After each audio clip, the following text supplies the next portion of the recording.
DATV, and the Greater Dayton Area League of Women Voters present Meet the Candidates, your chance to learn about the candidates running for office in the November election.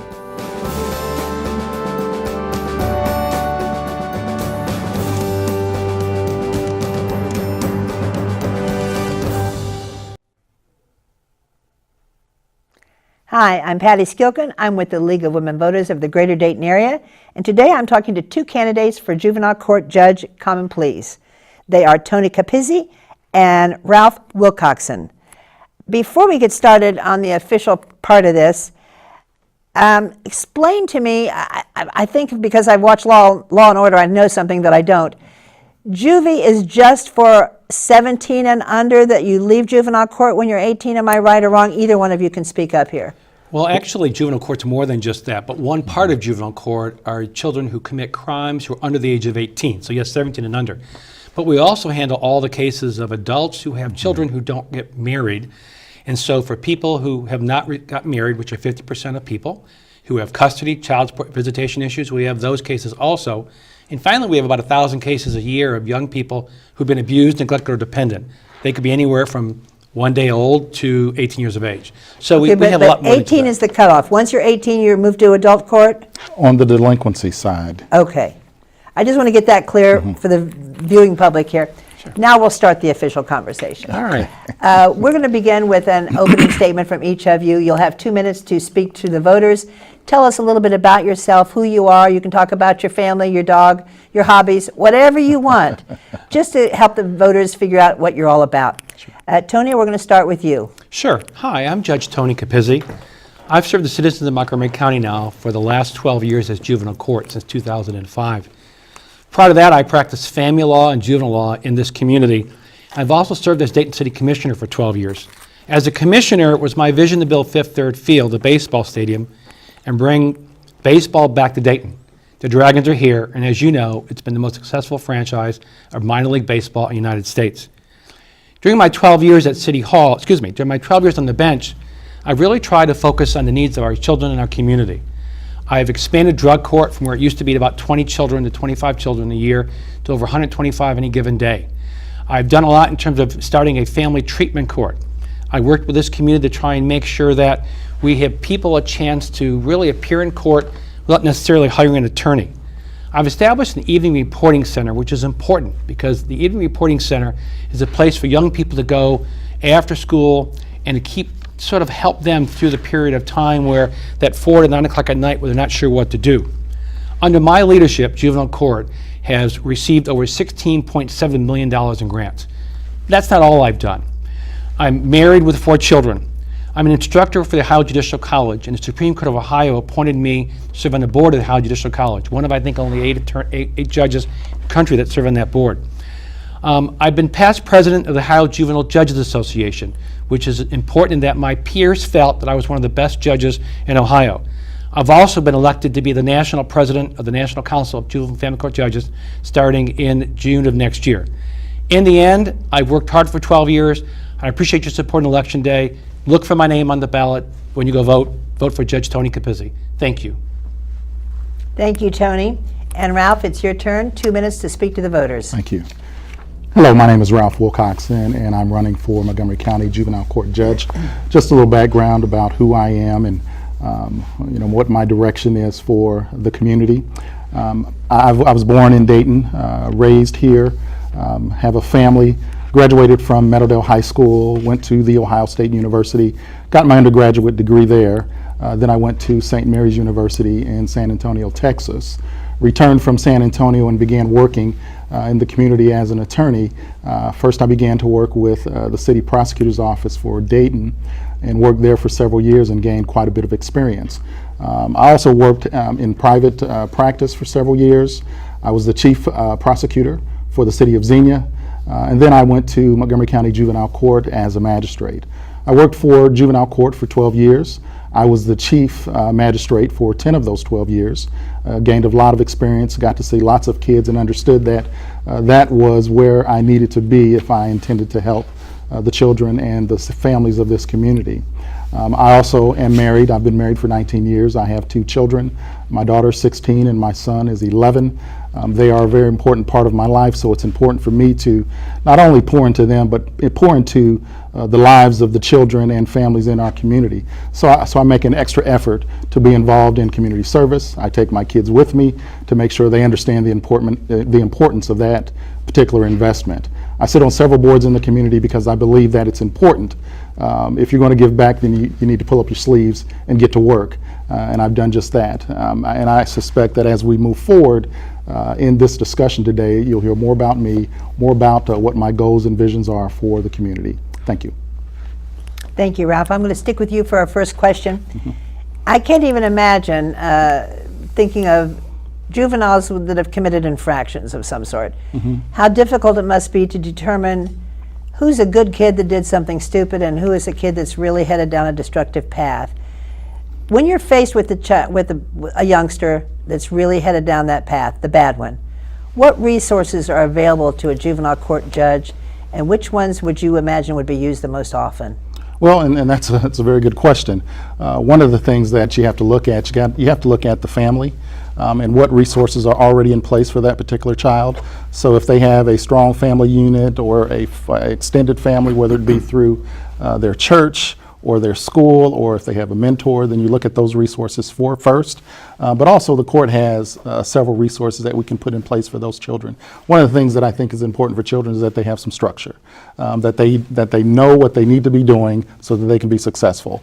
Oftentimes we miss that loop and we're not pouring into them those particular options. It's important for the court to take a position of pouring those different options into those children so they don't continue to go down that path. We can correct the behavior before it becomes too destructive in their lives. So once we look at those different avenues of resources, we then try to figure out which one is best for this particular child. There is no cookie cutter recipe for children. Every child is different, and what works for one might not work for the other. So we need to make sure that we're applying the right remedy so that the kid can be successful. Thank you, Ralph. Tony, same question. Resources. What resources are available to you, and which ones would you think would be the most frequently used? Patty, in reality, as Ralph said, every child and family are different. We are very lucky in Montgomery County that we have the Human Services Levy, and the Human Services Levy gives us some assets, some dollars to put in the programs for children and families in Montgomery County. We have to analyze, when a child first comes into our court, we look to see whether or not they're what's called a low risk to reoffend or a high risk to reoffend. And the ones you're talking about, those high-risk children that may come back often unless we do something, I sort of describe it as a toolbox. Every child is different, and the better you are as a carpenter, you may have 100 pieces of tools instead of 10 tools. And we're lucky as a court. We have so many options in terms of tools to use for each child and each family. For a child that has a lack of family structure, we try and find structure. I opened up the EV Reporting Center 2 years ago on my birthday, June 22nd of 2014, as a way to give children after school some structure in their life. If the child has a drug problem, we have both inpatient and outpatient facilities. We have outpatient facilities local and inpatient facilities in the community outside of the Dayton area. We look at each child. If they need help in education, we have different programs for that. So the reality is, as each child is analyzed, and each child, when they come into the court system, has a full mental health and drug abuse assessment. And from those tools, we can determine what best helps this family. One great tool we have now, Patty, is the fact that we have what's called a LIFE program, L-I-F-E. And it's a program by which we send the therapists, the treatment providers, out to the home. Because in so many cases, in addition to the child having a problem, the parents have problems, or the individual parent or grandparent has problems. So by sending a therapist out to the home, we solve many problems. First of all, many people don't have money for a car. They don't have money for buses in all reality. And so by sending the therapist to the home environment, we can help that child and that family come together as a family and solve some more problems that they may have. Then finally, we have the best probation department in the state of Ohio. The employees that work for our court care for children and work on families. Thank you. Thank you. Tony, we're going to stick with you. Is emancipation ever a good idea, and when would it be appropriate? Emancipation occurs when a child reaches the age of 18, or it can happen earlier if for some unique reasons, such as They want to get married at age 17 and want to be emancipated because they're married, which is legally what happens. Some children are emancipated because they're actually on the dependency side of the court, and they eventually turn 18. I'll say this: children that are in children's services custody, when they turn 18, we should not emancipate them only because they turn 18. So if that's where your question's going, the answer is no, emancipation is not always a good idea for children who are dependent. We need to help children who are in foster care and children's services custody. When they get to be 18 or towards the age of 18, give them independent living skills and train them how to live on their own. But just because they turn 18 doesn't mean we should emancipate them. We should work with them, try to make sure they get an education or a GED. We should work with them to make sure they understand how to live independently. And eventually they deserve the right to be independent and emancipated. But no, I tell caseworkers all the time who come to my court and say, Judge, the child turned 18 last week, let's emancipate. I'll say, no, slow down. Do we have services in place for that child and that family? In many cases, it's sad to say parents don't want their children. They simply say, I don't want them. So when the child turns 18, they have nowhere to go. Well, we can't emancipate that child without caring about that child's needs. So as a court, we have focused really very focused on making sure that child has the skills to get by on their own, which is a challenge for anybody. We try and give them the skills to do that. We try and give them a housing capability, and try and get them into a school structure so that they can at least get to be high school graduates or have a GED. Thank you. Ralph, same question. Tell us what your thoughts are on emancipation, especially of an underage kid. And I think Tony is right in that's kind of a loaded question. It really depends on the context, because emancipation can take several different forms. Typically, and I would say probably most cases where kids are emancipated, it's related to child support. But I don't think that's where your question is going. I think it's probably more along the lines of the abuse, neglect, and dependency. Those kids who are turning 18, who are in the custody of the agency or children's services. And I agree with Tony in that we shouldn't jump to emancipation simply because those children are turning 18. There absolutely needs to be some kind of a wraparound service for them so that they're just not dropping off the edge of a cliff at the age of 18 without supportive services, because then we're setting them up for failure. And if we're really trying to help our children, if we're really trying to make sure that they are effective as adults, then we need to make sure that there are resources in place. And whether those resources step down at the age of 18, bit by bit, that might be the best way to do it. But certainly, emancipation is not a guarantee at the age of 18. Some children are different. Some are very mature at 18, and they're ready to do their own thing, and others need some help. I know when I was 18, I don't think I was quite ready. So absolutely, emancipation is not an absolute yes at the age of 18. We need to look at each individual case. Thank you. I'm going to stick with you here. Let's talk about some of the causes of juvenile incarceration.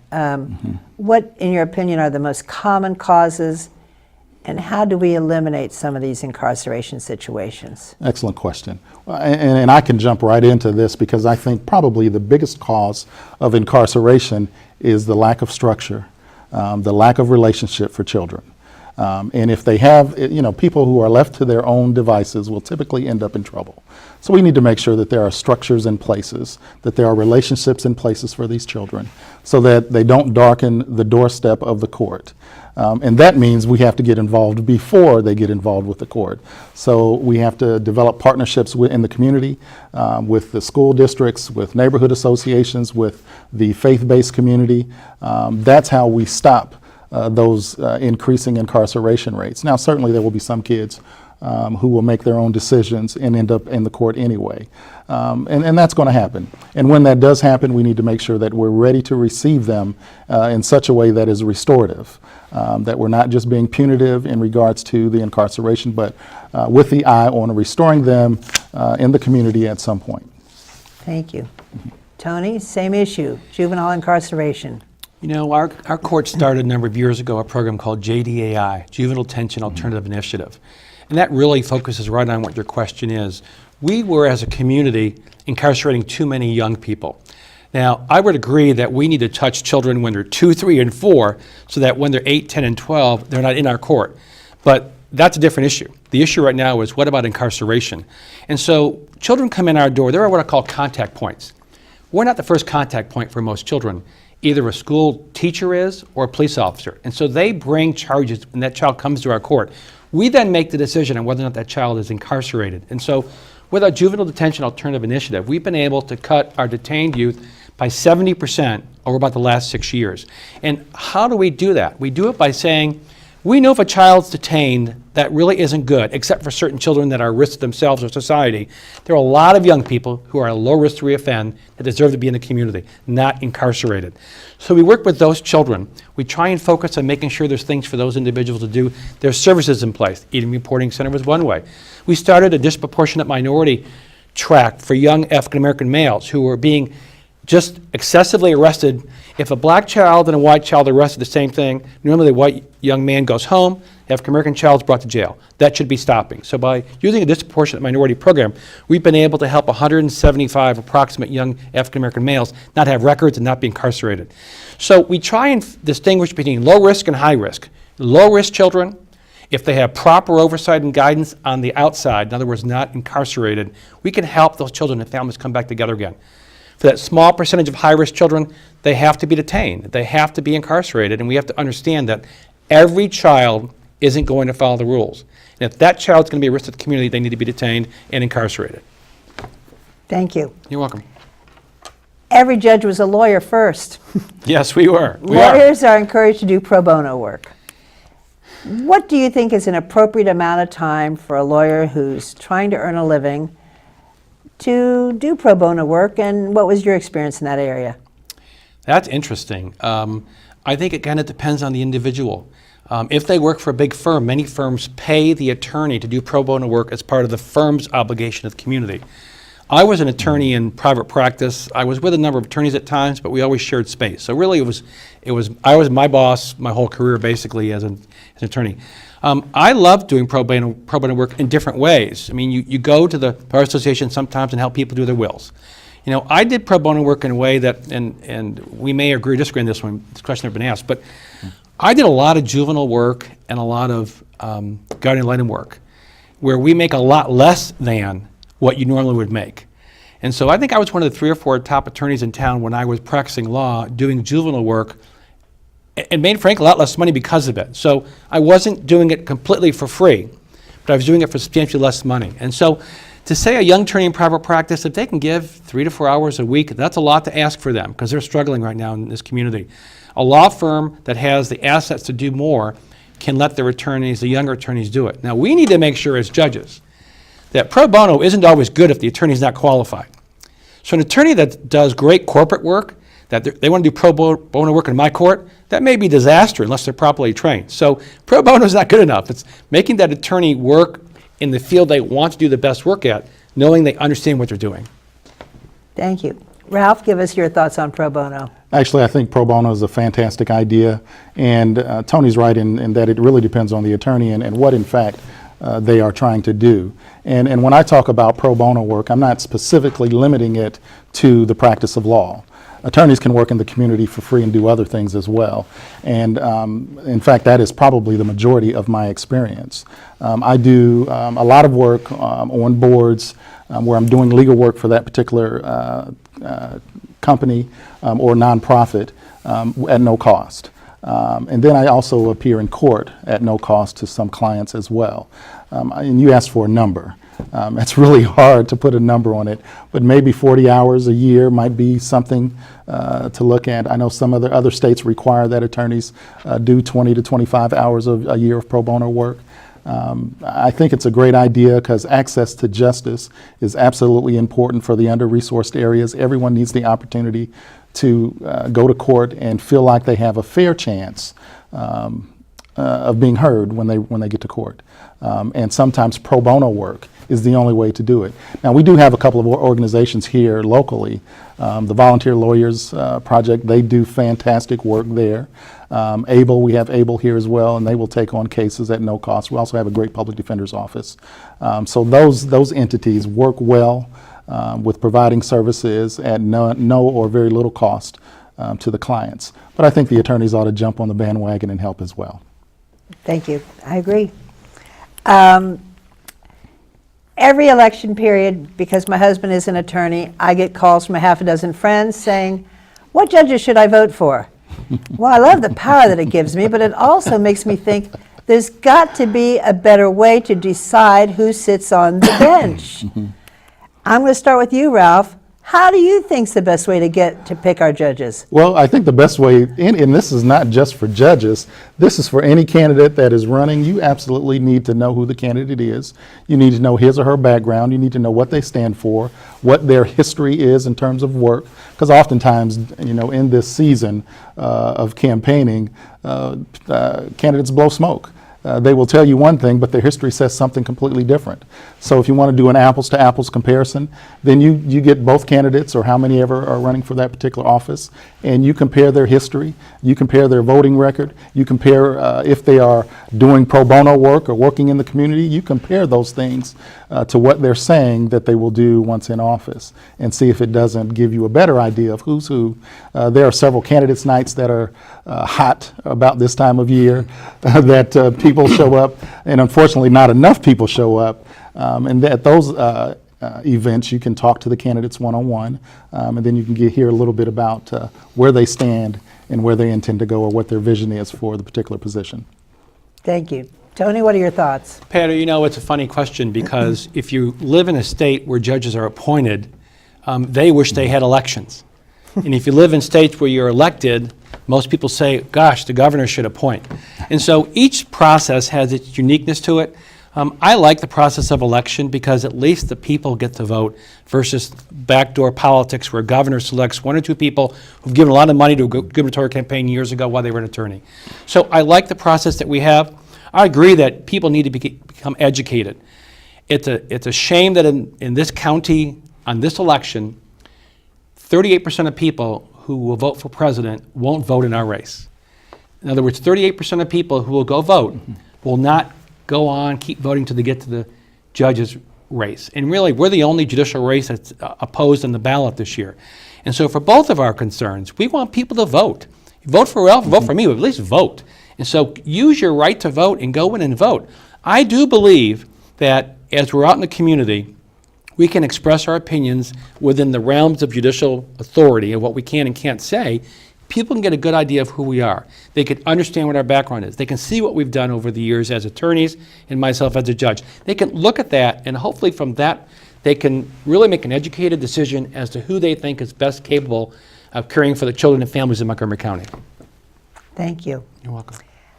We're going to end this with an opportunity for the two candidates to speak directly to the voters. You might want to cover something I missed. You might simply want to ask for your vote. Tony, we're going to start with you on this one. You have 2 minutes to speak directly to the voters. Thank you, everybody. I really would hope that you would look for my name on the ballot and vote for me on Election Day, November 8th, and start voting early if you can, as quickly as October 11th, which is a week from today, actually. I was honored to be selected by the University of Dayton School of Law Alumni Association as to be their Distinguished Alumni in 2015.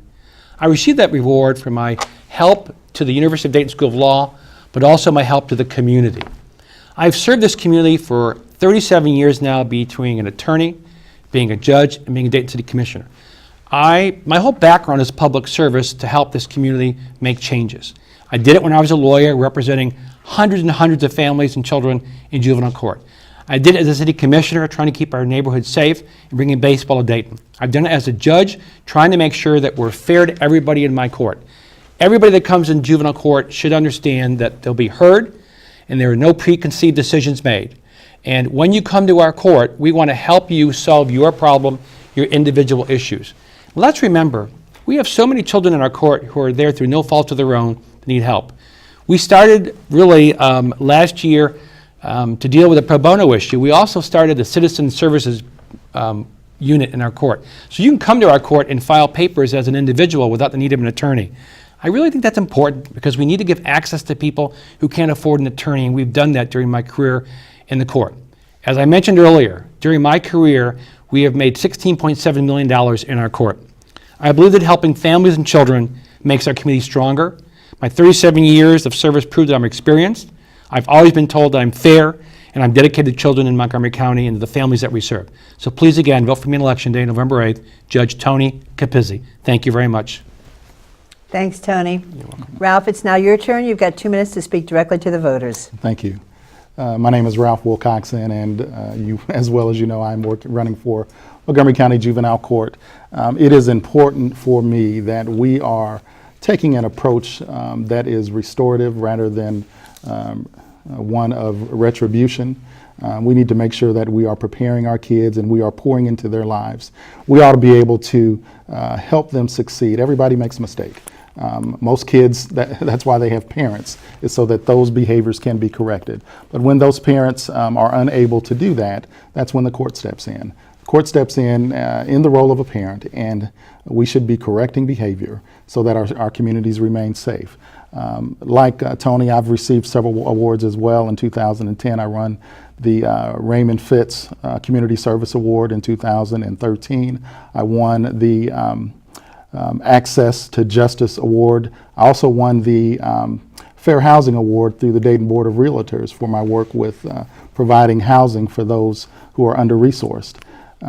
But those awards aside, they really mean nothing unless you are making an impact in the community. And you cannot do that by yourself. It is important to build relationships. It's important to work with people to make sure that kids are being cared for. You all know the maxim, it takes a village. And it absolutely does take a village to raise our children. The court can't do it by itself. The school system can't do it by itself. Neither can individual community organizations. But as a group together, we can certainly make sure that our children are being cared for. And then if they do darken the doors of the court, that they are receiving fair treatment and they are put on a path of restoration. In November, consider me for your juvenile court judge. Tony's absolutely right in that we are the last race on the ballot, so you got to go all the way down to the bottom. Unless there's a tax or some other kind of levy on the ballot, we are the final race. So I would ask that you look for the X on the ballot and vote as if the future of your children's lives depend on it. Thank you. Thank you, Ralph and Tony, both of you. It's been a pleasure. And now it's my turn to do a little plugging for the League of Women Voters. We are, I like to say, and I believe it's true, the only on planet Earth non-partisan grassroots political organization that exists. We never ever support or oppose a political party or a candidate. We simply try to protect voters' rights and keep you informed so that your ballot means as what you want it to mean. I want to remind everybody that look for our world-famous voters guide, which will start showing up the week of October 10th. It will be in English and in Spanish, one of the very few leagues that does that. Early voting starts October 12th, and by all means, be sure and vote November 8th. Thank you for watching.